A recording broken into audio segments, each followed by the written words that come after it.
Warta Jemaat Jumat 10 April 2020. Dengan sukacita kami menyapa Bapak Ibu Saudara-saudari, seluruh anggota Persekutuan Jemaat Gemit Ebenezer Paiba di rayon Ebenezer 1 sampai dengan Ebenezer 33, dengan doa dan harapan senantiasa berada dalam kasih dan kuasa Tuhan Yesus, Juru Selamat dan Sang Gembala Agung. Warta Jemaat hari ini adalah sebagai berikut. 1. Dengan penuh syukur kami ucapkan selamat bersekutu dalam keluarga masing-masing bagi seluruh warga Jemaat Ebenezer Paiba dan selamat berbakti dalam memperingati kematian Tuhan Yesus. 2. Kebaktian peringatan kematian Tuhan Yesus di Jumat Agung ini berlangsung pukul 8 WITA dalam keluarga masing-masing di rayon Ebenezer 1 sampai dengan Ebenezer 33 dengan mempergunakan tata ibadah perayaan Jumat Agung dan renungan yang telah disampaikan kepada keluarga masing-masing. 3. Sesuai dengan keputusan Majelis Sinode Harian Gereja Masih di Timor, maka perayaan Sakramen Perjamuan Kudus Jumat Agung tahun 2020 ditunda pelaksanaannya sampai dengan berakhirnya masa darurat COVID-19. Informasi pelaksanaannya akan disampaikan kemudian.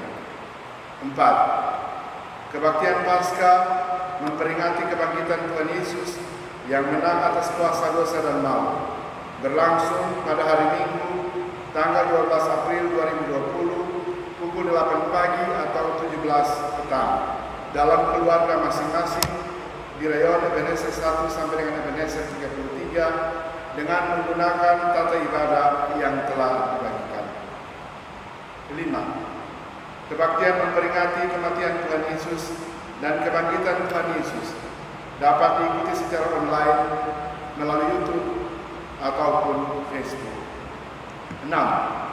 Menyambut sukacita Paskah karena kuasa maut telah ditaklukkan oleh kuasa ilahi melalui kebangkitan Tuhan Yesus Kristus.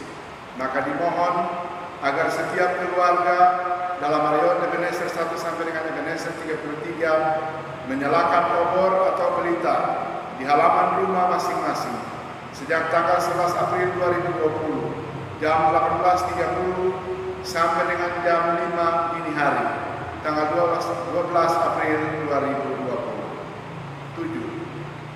Bapak Ibu Koordinator Ebenezer 1 sampai dengan Ebenezer 33 dimohon agar mengirimkan lagi data warga jemaat yang kehilangan pekerjaan ataupun yang terkena pemutusan hubungan kerja sebagai dampak krisis akibat virus corona ke Sekretariat Majelis Jemaat Ebenezer Paiba selambat-lambatnya tanggal 16 April 2020 dalam rangka pengaturan pelayanan diakonia secara bertahap.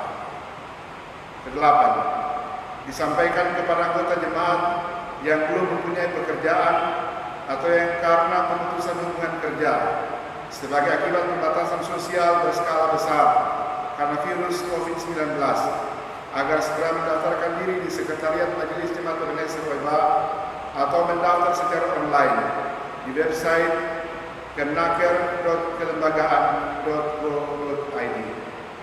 Selanjutnya akan mengikuti pelatihan segala jenis keterampilan secara gratis dan mendapat biaya transport lokal selama 3 bulan. 9. Warta perbendaharaan dapat diikuti secara tersendiri pada warta cetak yang disampaikan melalui koordinator rayon masing-masing. Demikian warta jemaat hari ini. Selamat beribadah. Tuhan Yesus memberkati kita sekalian. Salam.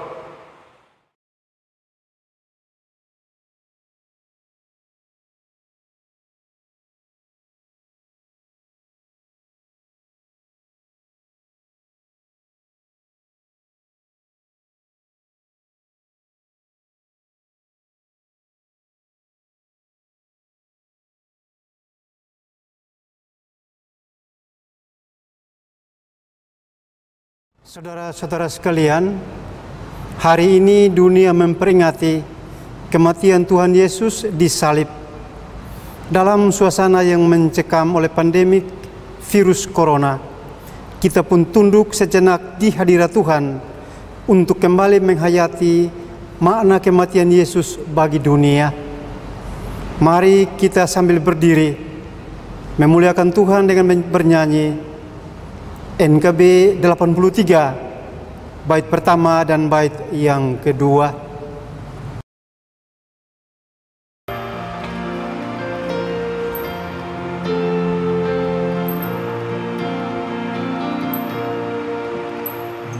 Di bukit yang jauh tanpa kayu salib, lambang kutuk nestapa celah. Salib itu tempat Tuhan Maha Kudus menebus umat manusia. Salib itu kujunjung penuh hingga tiba saat ajalku. Salib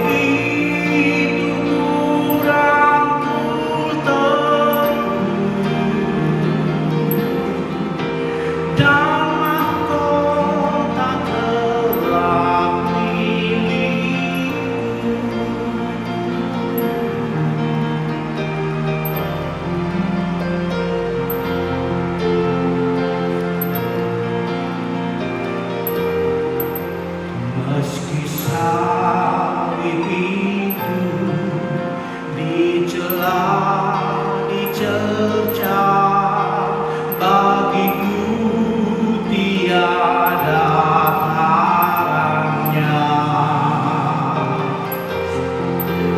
Anak domba kudus masuk dunia gelap, disalib karena dosa dunia. Salib itu kujunjung penuh hingga tiba saat ajalku. Salib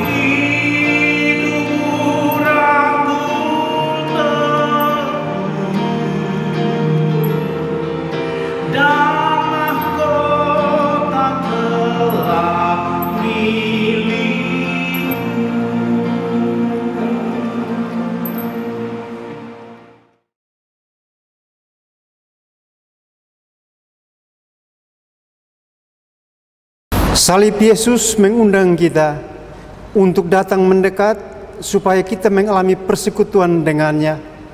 Ibadah ini berlangsung dalam nama Bapa dan Anak dan Roh Kudus. Amin. Tuhan menyertai saudara-saudari sekalian.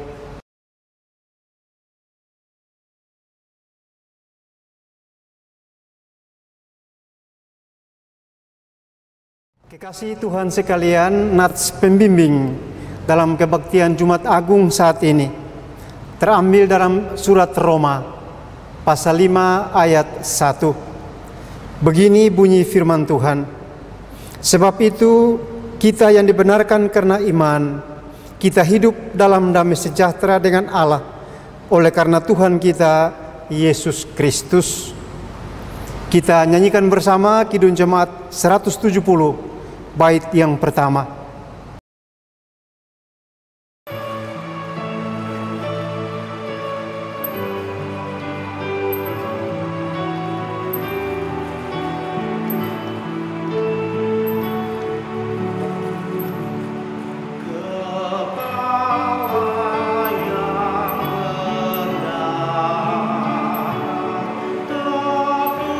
Tertunduk dan sedih.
Kekasih Tuhan sekalian, mari kita menghampiri Bapa di sorga, seraya mengaku dosa-dosa kita. Ya Bapa yang baik, kami mengaku kepadamu bahwa kami masih terus melakukan hal yang salah di matamu. Kami berdosa, kami sungguh-sungguh berdosa dengan mengabaikan pengorbanan Kristus bagi kami. Karena itu kami mohon, demi kasih Tuhan Yesus Kristus, kasihanilah kami Bapa, ampuni segala dosa dan salah kami, serta sucikan kami dari setiap kecemaran kami. Tuntunlah kami dengan kuasa Roh-Mu yang kudus, agar kami dapat hidup dalam kebenaran-Mu. Amin.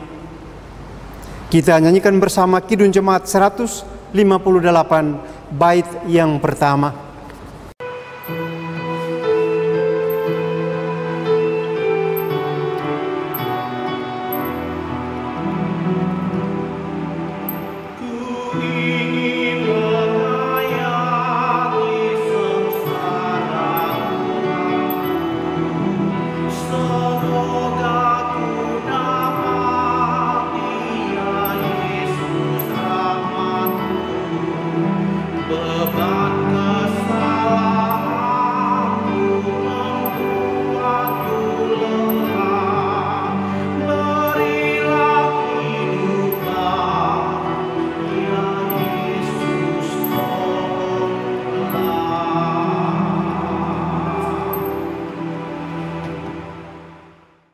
Bagi setiap orang yang mengaku dosanya dengan tulus dan ikhlas, dengarlah berita anugerah Allah.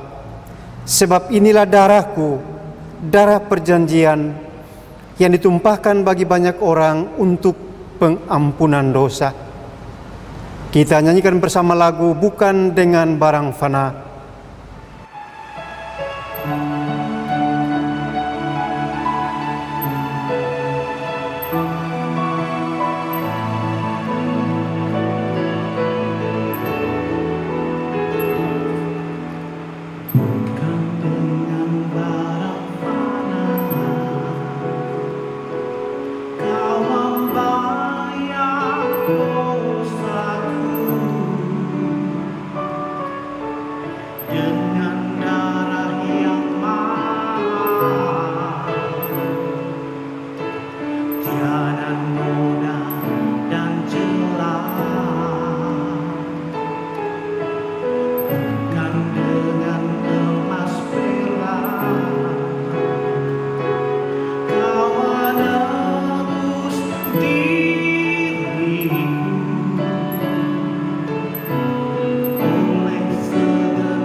Mari kita berdiri dan bersama-sama memadakan pujian bagi Tuhan menurut Mazmur 22, ayat yang pertama sampai yang ke-12. Allahku, mengapa kau tinggalkan aku? Untuk pemimpin biduan, menurut lagu Rusa di Kala Fajar. Allahku, Allahku, mengapa engkau meninggalkan aku? Aku berseru tetapi engkau tetap jauh. dan tidak menolong aku. Allahku, aku berseru-seru pada waktu siang, tetapi Engkau tidak menjawab. Dan pada waktu malam, tetapi tidak juga aku tenang. Padahal Engkaulah yang kudus, yang bersemayam di atas puji-pujian orang Israel. Kepadamu nenek moyang kami percaya. Mereka percaya dan Engkau meluputkan mereka. Kepadamu mereka berseru-seru dan mereka terluput. Kepadamu mereka percaya dan mereka tidak mendapat malu. Tetapi aku ini ulat dan bukan orang, celah bagi manusia, dihina oleh orang banyak. Semua yang melihat aku mengolok-olok aku. Mereka mencibirkan bibirnya, menggelengkan kepalanya. Yang menyerah kepada Tuhan, biarlah Dia yang meluputkan. Biarlah Dia yang melepaskannya. Bukankah Dia berkenan kepadanya? Ya, Engkau yang mengeluarkan aku dari kandungan. Engkau yang membuat aku aman pada dada ibuku. Kepadamu aku diserahkan sejak aku lahir. Sejak dalam kandungan ibuku, Engkaulah Allah. Janganlah jauh daripadaku, sebab kesusahan telah dekat dan tidak ada yang menolong.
Kekasihi Tuhan sekalian, firman Tuhan untuk kita saat ini terbaca dalam surat Roma pasal 5 ayat 6 sampai 11.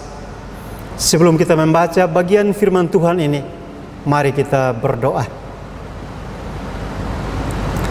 Bapa di sorga, kami sungguh sangat gembira karena hari ini kami masih boleh disapa oleh firman-Mu.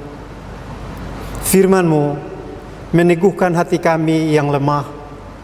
Firman-Mu menunjuk kepada kami akan satu masa depan yang penuh harapan. Firman-Mu juga menegur kami dari pola tingkah hidup kami yang menyimpang dari kehendak-Mu. Biarlah firman-Mu yang kami baca, kami dengar saat ini, di dalam tuntunan kuasa Roh-Mu, boleh membaharui hidup kami, boleh menuntun pikiran kami, di dalam hari-hari hidup kami yang akan datang. Berfirmanlah Tuhan, kami mendengarkannya. Amin. Roma pasal 5 ayat 6 sampai 11. Begini bunyi firman Tuhan.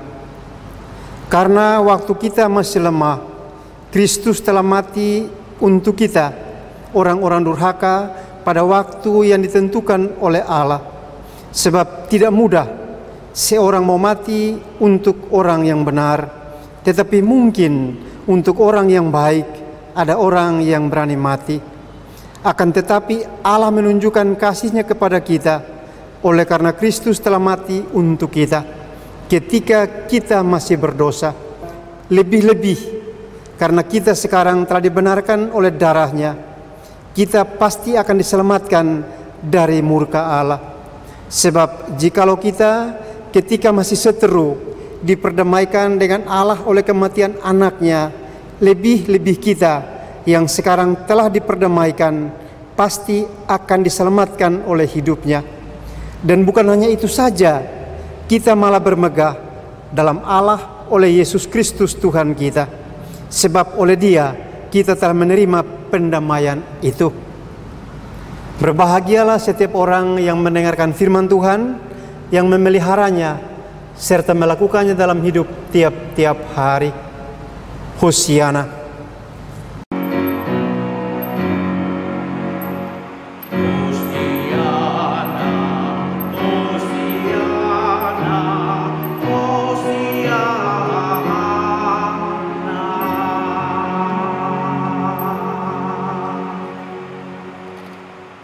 Saudara-saudaraku di dalam Kristus Yesus, di dalam 1 tahun ada 52 hari Jumat. Dan hari Jumat ini tidak berbeda dengan hari-hari yang lainnya. Hari Senin, hari Selasa, dan seterusnya. Tetapi bagi gereja, bagi orang-orang yang percaya kepada Kristus, ada satu hari Jumat yang istimewa, yang disebut dengan Jumat Agung. Apa istimewanya hari Jumat Agung bagi gereja? Pada hari tersebut, gereja merayakan pengorbanan Kristus di atas kayu salib demi pengampunan dosa umat manusia. Dia disalibkan agar dunia diselamatkan. Firman Tuhan yang kita dengar pagi ini menggambarkan dengan jelas siapa diri kita sesungguhnya di hadapan Allah sebelum pengorbanan Kristus di kayu salib. Dalam ayat 6 dikatakan kita adalah orang-orang yang lemah. Dalam ayat yang ke-8 disebut kita adalah orang-orang berdosa. Dalam ayat yang ke-10 kita adalah seteru Allah. Jadi di luar Kristus kita adalah orang-orang yang lemah, orang-orang yang berdosa, dan kita adalah seteru Allah. Kekasih Tuhan sekalian, firman Tuhan mengatakan kita adalah orang lemah. Jerat dosa mengikat dan membelenggu kita. Kita tidak mempunyai kekuatan untuk melepaskan diri. Kita tidak bisa melakukan apa yang baik. Tetapi bukan itu saja. Firman Tuhan juga menjelaskan bahwa kita adalah orang berdosa. Saudara-saudaraku, orang yang lemah mungkin adalah orang yang tidak melakukan hal-hal yang merusak atau merugikan orang lain. Tetapi orang-orang yang lemah tidak berdaya untuk menolong orang lain. Tetapi orang yang berdosa adalah lebih berat daripada itu. Karena apa? Orang yang berdosa bisa melakukan sesuatu yang merugikan dan merusak orang lain. Lebih jauh, lagi firman Tuhan menjelaskan bahwa kita adalah seteru Allah, musuhnya Allah. Artinya dengan sadar kita selalu melawan Allah. Dengan sadar kita melakukan hal-hal yang salah di hadapannya. Dengan sadar kita menolak untuk melakukan apa yang benar di hadapan hadirat Tuhan. Dengan sadar kita melakukan hal-hal yang merugikan orang lain, merugikan alam ciptaan Tuhan. Kekasih Tuhan sekalian, dalam keadaan seperti itu, manusia tidak mempunyai kekuatan untuk membebaskan dirinya. Manusia tidak bisa mengerjakan keselamatannya sendiri. Paulus mengatakan dalam ayat yang ke-6 dari bacaan kita, karena tidak mudah seseorang mau mati untuk orang benar, tetapi mungkin untuk orang baik ada orang yang berani mati. Paulus membuat semacam perbandingan siapakah Yesus Kristus dengan manusia. Yesus bukan saja orang baik, tetapi Yesus adalah juga orang yang benar.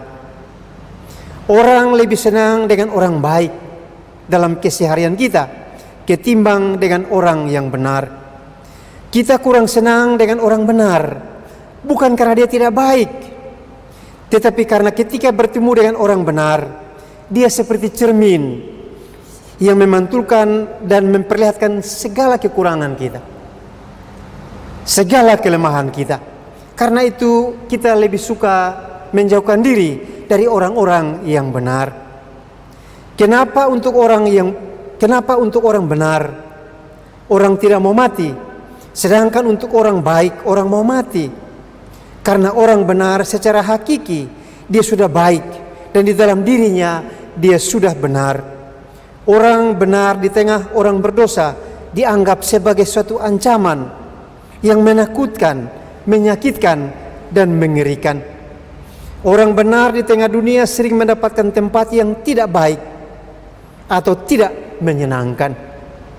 Untuk orang yang baik, orang lebih rela mati karena biasanya orang baik lebih mudah berhubungan dengan siapapun, sehingga kita akan mendapatkan manfaat dari orang baik tersebut. Dia berguna bagi kita. Saudara-saudara sekalian, kenapa Kristus mati? Ayat ke-8 mengungkapkan Kristus telah mati untuk kita ketika kita masih berdosa. Di dalam dunia yang selalu mencari kepentingan, manfaat, dan keinginan bagi nafsu diri, Kristus membuka kepada kita tentang arti nilai kehidupan yang sesungguhnya. Yesus menunjukkan kepada kita satu jalan hidup yang berbeda dari yang ditawarkan oleh dunia ini. Paulus menggambarkan paling kurang 3 hal di dalam firman Tuhan kita saat ini. Yang pertama, pengorbanan Kristus telah ditentukan oleh Allah dan dikerjakan dengan motivasi yang benar. Pengorbanan Kristus bukan pengorbanan yang gratis atau yang hanya sekedar dijalankan saja. Tidak, Bapak Ibu sekalian.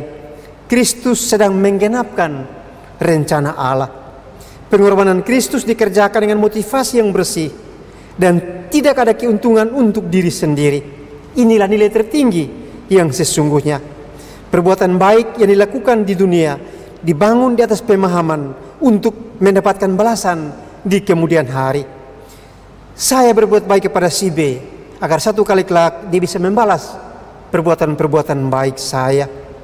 Kita sebagai anak-anak Allah, biarlah kita mencontoh teladan Kristus, yaitu ketika kita berbuat baik, marilah kita berbuat baik dengan motivasi yang benar pula. Berbuat baik dengan hati dan motivasi yang bersih, dengan seluruh jiwa. Inilah kasih yang dicontohkan dan diajarkan oleh Kristus bagi kita. Yang kedua, pengorbanan Kristus mempunyai nilai tertinggi, nilai yang agung. Allah pemilik alam semesta datang ke dunia ini bukan untuk mengerjakan sesuatu yang hina dan yang rendah. Kita ingat cerita tentang Yesus memerintahkan setan untuk berpindah dari seorang manusia ke dalam sejumlah babi. Tuhan Yesus melakukan hal tersebut demi untuk menyelamatkan satu jiwa. Tuhan Yesus menderita dan rela mati untuk menebus jiwa manusia. Karena bagi Yesus satu jiwa lebih bernilai dibanding dengan sejumlah besar babi. Dunia selalu mempunyai cara berpikir yang berlawanan dengan cara berpikir Allah. Demi materi, demi uang, orang dunia rela korbankan hidup. Tetapi Tuhan justru mengajarkan sebaliknya, hidup lebih penting daripada uang atau materi. Ingat, kita lahir tanpa membawa apapun. Kita mati juga tidak akan membawa apapun. Karena itu, janganlah kita memanipulasi manusia demi untuk kepentingan diri sendiri. Biarlah kita belajar lebih mengasihi dan menghargai sesama manusia dari materi, dan biarlah kita menjadikan diri kita layak untuk dikasihi. Kristus telah mati untuk kita ketika kita masih berdosa, karena Dia tahu bahwa hidup kita lebih bernilai dibanding dengan apapun di dalam dunia ini. Yang ketiga, pengorbanan Kristus dikerjakan dengan cinta kasih yang sejati. Cinta sejati tidak bersifat menuntut dan mengharapkan imbalan. Ingat, jangan serahkan dirimu kepada sembarang orang, karena suatu saat nanti kita akan dimakan olehnya. Kita hanya akan menjadi objek manipulasi belaka. Hanya kepada orang yang mengasihi kita dengan cinta sejati, kita berhak mempertaruhkan dan mempercayakan hidup kita. Lalu di lain pihak, seberapa jauhkah kita mencintai orang lain sehingga kita layak untuk dipercayai oleh orang lain? Kalau kita dapat mengasihi dengan sungguh-sungguh, bolehkah kita menuntut orang lain untuk mengasihi kita? Kasih yang sejati tidak akan membalas ataupun mendendam meskipun kita disakiti. Karena itu biarlah kita mencontoh teladan Kristus dan menjadi terang di dunia yang kacau ini. Kristus mengasihi manusia berdosa, dan kasih itu dinyatakan dengan sikap rela berkorban. Manusia seringkali menyakiti hati Tuhan, tetapi Tuhan tetap mengasihi dan Dia akan menerima kita kembali ketika kita bertobat. Pengorbanan Kristus menggambarkan cinta kasih yang sejati. Saudara-saudara sekalian, Kristus sudah mati untuk kita ketika kita masih berdosa. Biarlah hal ini semakin mendorong kita untuk mengasihi orang lain dengan cinta kasih yang sejati pula. Rela berkorban demi sesama dan menjadikan diri kita layak untuk dikasihi oleh orang lain. Dengan demikian, kita menjadi berkat dan nama Tuhan semakin dipermuliakan. Kematian Kristus di kayu salib mau menunjukkan kepada kita satu cara hidup yang baru, yaitu hidup yang sepenuhnya taat kepada perintah dan kehendak Bapa di sorga. Kekasih Tuhan sekalian, melalui Kristus status kita di hadapan Allah diubah. Walaupun kita orang berdosa, kita telah dibenarkan. Kita bukan lagi seteru Allah, dan keadaan kita pun berubah. Orang berdosa yang telah diselamatkan tidak boleh tetap di dalam dosanya. Ia harus menjadi lebih baik. Kematian Kristus mengubah status kita. Kebangkitan Kristus mengubah keadaan kita. Ia tidak mati selama-lamanya, tetapi hidup kembali, supaya Ia dapat bersama-sama dengan kita, menolong dan memimpin kita, memberi kita kekuatan, sehingga kita dapat mengatasi pencobaan.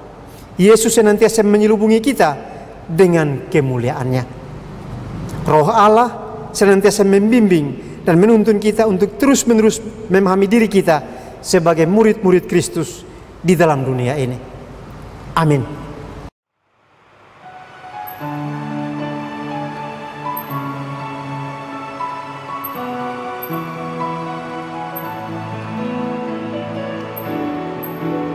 Firman-Mu ku pegang selalu, saat duka, saat senang, jalan hidup yang akan datang, dan Tuhan yang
Marilah sambil berdiri kita mengikrarkan pengakuan iman kita.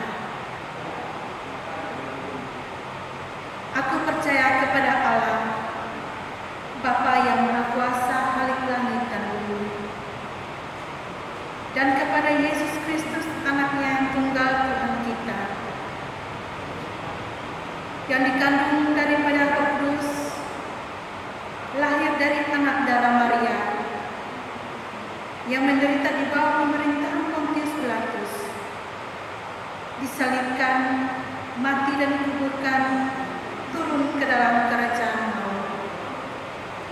Pada hari yang ketiga bangkit pula dari antara orang mati, naik ke surga, duduk di sebelah kanan Allah, Bapa yang Maha Kuasa, dan akan datang dari sana untuk menghakimi orang yang hidup dan yang mati.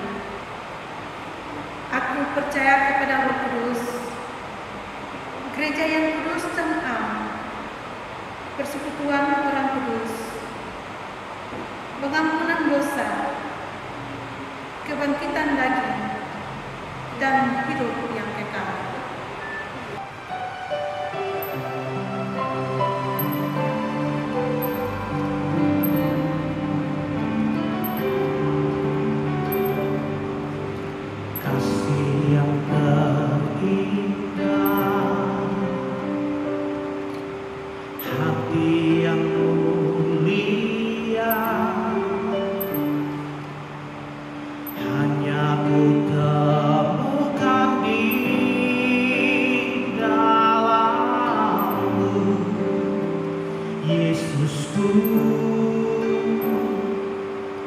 Pujian dari hatiku selalu di setiap waktuku, tiada pernah berubah kasihku.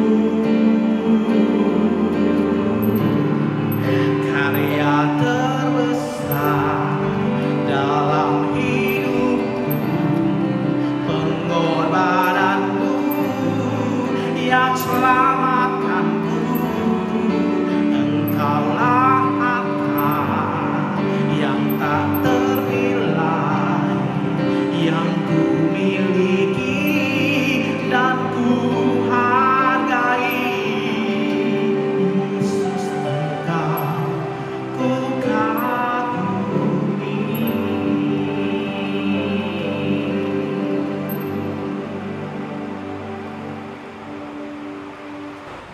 Yesus, anak domba Allah yang berkorban bagi dunia, yang mengajar kita untuk turut membawa korban melalui persembahan syukur kita. Yunus 2 ayat 9 mengatakan, tetapi aku dengan ucapan syukur akan mempersembahkan korban kepadamu. Apa yang kunasarkan akan kubayar. Keselamatan adalah dari Tuhan. Mari kita berdoa. Bapa di surga, kami hendak memberikan persembahan kami. Berkatilah persembahan kami, agar berguna bagi pelayanan di muka bumi. Demi Yesus Kristus, korban yang sempurna bagi kehidupan kami berdoa. Amin.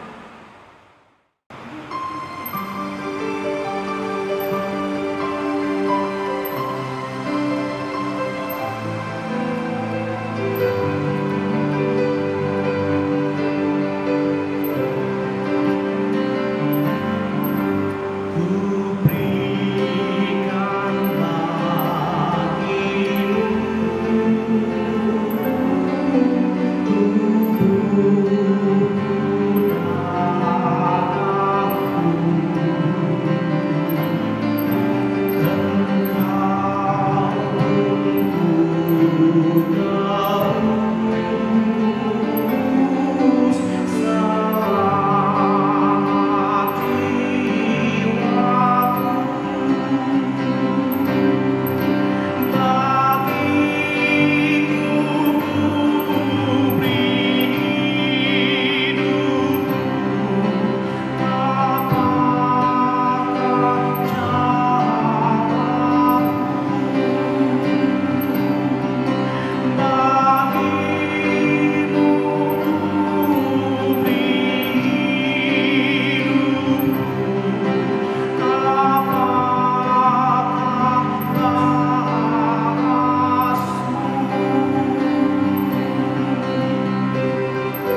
Kekasih Tuhan sekalian, mari kita menghampiri Tuhan, menghampiri Bapa di sorga di dalam syafaat kita. Kita berdoa. Bapa di sorga, kami bersyukur atas cinta kasih-Mu yang masih menaungi kami. Kami percaya kematian Kristus di kayu salib yang kami rayakan hari ini memberikan kepada kami semua kekuatan baru, menyongsong hidup kami di tengah-tengah dunia ini. Ketika melihat salib Kristus, kami boleh melihat bagaimana Engkau menuntun kami, bagaimana Engkau mencintai kami, bagaimana Engkau memeluk dan memegang tangan kami di tengah-tengah pengembaraan kami di dalam dunia yang penuh dengan berbagai-bagai tantangan. Salib Kristus membangkitkan dalam diri kami semangat yang baru, gaya hidup yang baru, untuk terus dengan perasaan optimis menyongsong hidup kami dari hari yang satu ke hari yang lain. Bapa di sorga, pada kesempatan ini kami berdoa bagi gereja, bangsa dan negara kami. Bapa di sorga, hidup bersama sebagai orang-orang percaya adalah anugerah terindah yang Engkau kurniakan kepada kami. Di dalam persekutuan yang indah ini, kami boleh saling menopang satu dan yang lain di sepanjang hari-hari hidup kami. Kami juga bersyukur Tuhan atas kesempatan yang Engkau berikan kepada kami untuk hidup bersama-sama dengan sesama kami sebagai satu bangsa. Bapa di sorga, sekalipun kami berbeda-beda, tetapi oleh karena cinta kasih-Mu yang agung, kami boleh mengisi hari-hari hidup kami di tengah-tengah kepelbagaian ini dengan penuh sukacita.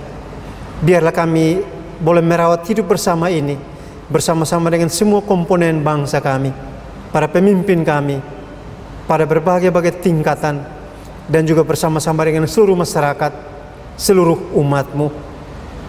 Bapa di sorga, bersama-sama dengan umat-Mu di berbagai-bagai tempat di muka bumi ini, kami juga memohon kekuatan dan perlindungan dari-Mu terhadap berbagai-bagai ancaman yang sering membuat hati kami lemah, membuat kami putus asa, membuat kami hilang harap. Terutama Tuhan sekarang ini, ancaman COVID-19, virus corona. Bapa di sorga, berbagai upaya sedang dilakukan oleh berbagai-bagai pihak, termasuk kami. Tuhan berkati usaha dan kerja kami, biar semuanya itu boleh membuahkan hasil yang baik, bahwa hidup kami terpelihara oleh karena belas kasihan-Mu. Bapa di sorga, Bapa di dalam Kristus Yesus, berkati kiranya para dokter, para medis yang berada di garis paling depan untuk menolong orang-orang yang sedang sakit. Tuhan berkati usaha dan kerja mereka, berikan kepada mereka semangat agar mereka terus bekerja untuk memuliakan nama-Mu. Setiap orang yang bekerja di laboratorium yang sepi, jauh dari keramaian dunia, Tuhan sertai mereka. Tuhan menjadi teman mereka, biar mereka boleh menemukan hal-hal yang sangat bermanfaat bagi umat-Mu dalam rangka merawat dan memelihara kehidupan yang sudah Engkau ciptakan. Tuhan berkati juga begitu banyak orang yang dengan keterampilannya, dengan pengetahuannya berusaha untuk merawat kehidupan ciptaan-Mu di dalam dunia ini. Biar apa yang mereka kerjakan boleh membawakan hasil yang baik bagi umat ciptaan-Mu di tengah-tengah dunia ini. Bapa di sorga, kami berdoa bagi setiap keluarga yang beberapa waktu terakhir ini mendapat kesempatan untuk mengalami waktu begitu lama di dalam rumah tangga mereka. Tuhan tuntun mereka, biar mereka boleh melihat ini sebagai kesempatan untuk membina, memupuk hidup mereka bersama sebagai satu keluarga. Karena sesungguhnya dalam setiap keluarga lah ada kekuatan besar untuk melawan setiap ancaman yang mengintai kehidupan kami. Bapa di sorga, kami juga berdoa bagi kestabilan hidup negeri kami. Ada begitu banyak rongrongan dan ancaman yang berusaha untuk menggoncang fondasi hidup bernegara kami. Tuhan berikan kepada kami kekuatan agar kami tetap bersatu padu memelihara hidup bersama yang sudah Tuhan karuniakan kepada kami. Biar supaya anugerah-Mu ini tetap kami rawat demi kebaikan kami bersama hari ini, besok, dan juga di hari-hari yang akan datang. Bapa di sorga, itulah doa kami, seru kami. Kami percaya Bapa mendengarkannya, karena kami berdoa demi Kristus Tuhan yang mati di kayu salib bagi kami. Amin.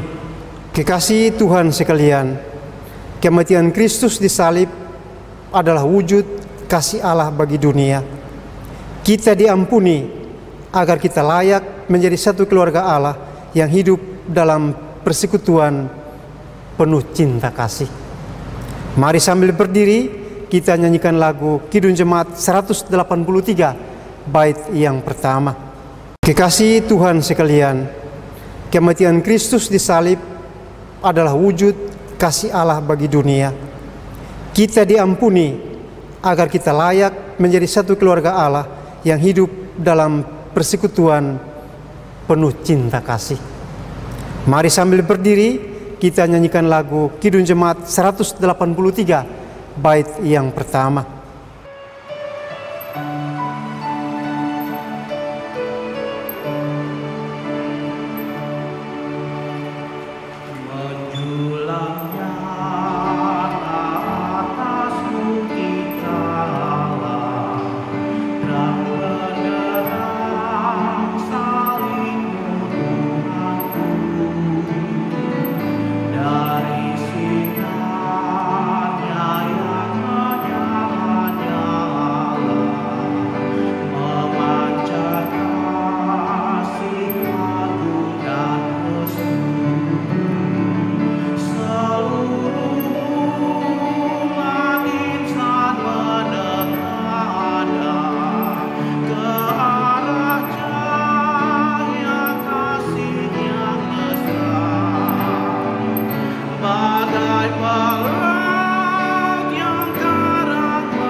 Dikasihi Tuhan sekalian, kiranya melalui pendamaian Kristus, segala bentuk kejahatan, kebencian, pelecehan terhadap sesama mesti diganti dengan kehidupan dalam cinta kasih dan persaudaraan.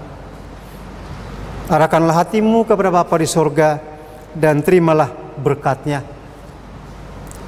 Kiranya Allah sumber pengharapan memenuhi kamu dengan segala sukacita dan damai sejahtera dalam iman kamu, supaya oleh kekuatan Roh Kudus kamu berlimpah-limpah dalam pengharapan. Amin.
Tuhan adakan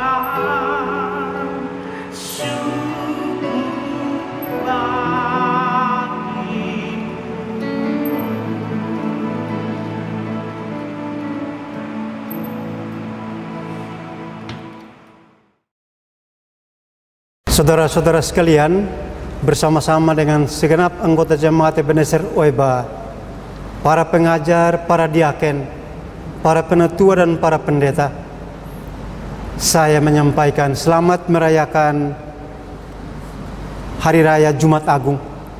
Kiranya perayaan ini meneguhkan iman kita untuk menatap masa depan kita bersama-sama kekuatan yang Allah anugerahkan kepada kita di dalam diri anaknya Yesus Kristus. Shalom.